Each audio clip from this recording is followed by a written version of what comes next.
The Farmland Security Board and the legislation under which it operates in Saskatchewan has been in the news lately. The province has said there's going to be a review of it. And since I am a history buff, I am wondering if you could explain how it came to be that we have controls on who and what can buy farmland in this province. As I mentioned, as a history buff, I've been to the Bell Farm near Indian Head, which was a huge, even by today's standards, corporate farm. Corporate ownership once was welcomed. How did we come to find ourselves, historically speaking, in this situation? Well, it's quite recent that we've just let Canadians buy our farmland, right? 2002 changed the rules, so it was just going to be Saskatchewan folks.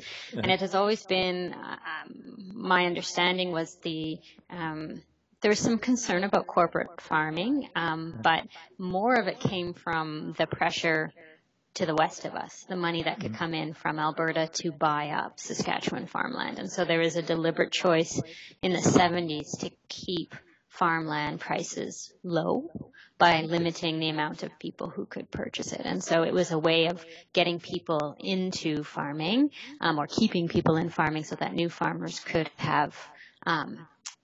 afford to actually get into farming. So then about, I think it was 2002, as I said, all those people who bought in the 70s or were trying to buy their parents' farmland in the 70s now want to sell. And they eased those up so that they would have buyers from Alberta, particularly, boys who had left the farm and gone to Alberta to make their money and wanted to come back to Saskatchewan or invest in Saskatchewan. But at the time, there's still all that rhetoric about making sure that the money and the value, which is on farms is in fact the farmland, stays within the province. That's something that we've always heard.